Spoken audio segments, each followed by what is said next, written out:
यह कहानी महाभारत काल के एकलव्य की है, जो निषाद समुदाय का एक युवा था।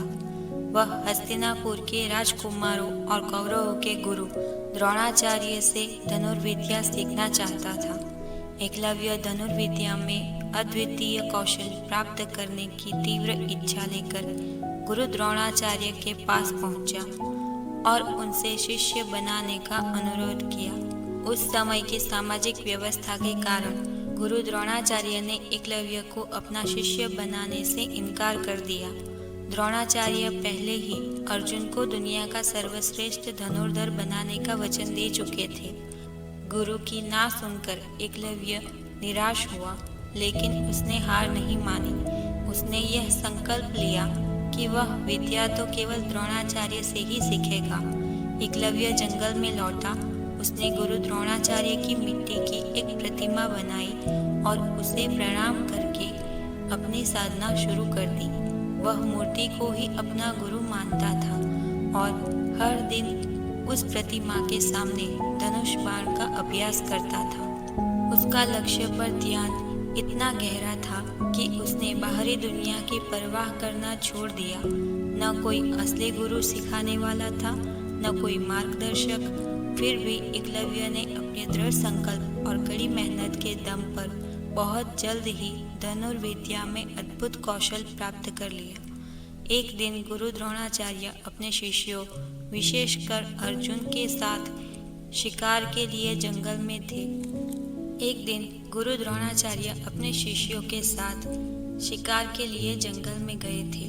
उनका कुत्ता रास्ता भटक गया और वह एकलव्य के पास आया, जो अभ्यास कर रहा था। कुत्ता भौंकने लगा। एकलव्य ने एक साथ 7 बाण इस कुशलता से चलाए कि वे कुत्ते के मुंह को बिना कोई घाव पहुंचाए बस भौंकने से रोकने के लिए उसे सिल दिया। अर्जुन और द्रोणाचार्य ने जब उस कुत्ते को देखा तो वे चकित रह गए। इतना सटीक और अद्भुत कौशल्य तो किसी भी शिष्य में नहीं था। अर्जुन को लगा कि उसका सर्वश्रेष्ठ धनुर्धर होने का सपना टूट गया है। द्रोणाचार्य ने एकलव्य को ढूंढा और पूछा कि तुम्हें यह विद्या किसने सिखाई।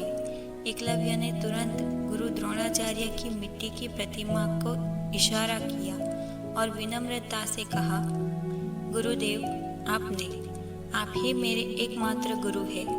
तब द्रोणाचार्य ने गुरु दक्षिणा में एकलव्य से उसके दाहिने हाथ का अंगूठा मांगा, ताकि वह कभी भी धनुष बाण का प्रयोग न कर सके।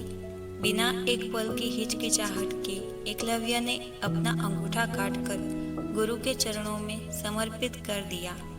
यद्यपि यह अपना अंगूठा खो चुका था, लेकिन उसकी गुरु भक्ति और संकल्प की शक्ति हमेशा के लिए अमर हो गई। एकलव्य ने साबित किया कि अगर आप में सीखने की सच्ची लगन है, तो आप संसाधनों की कमी या गुरु के इनकार के बावजूद भी स्वयं अपना रास्ता बना सकते हैं। आपका लक्ष्य ही आपका गुरु होना चाहिए। अगर आप एक चीज पर पूरी तरह ध्यान केंद्रित करते हैं, तो कोई भी आपको सफल होने से नहीं रोक सकता।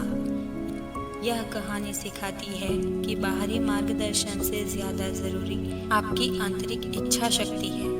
सफलता आपको सिखाने वाले पर नहीं, बल्कि आपके सीखने की लगन पर निर्भर करती है। ऐसी ही अन्य कहानियाँ सुनने के लिए बने रहे इस चैनल पर। धन्यवाद।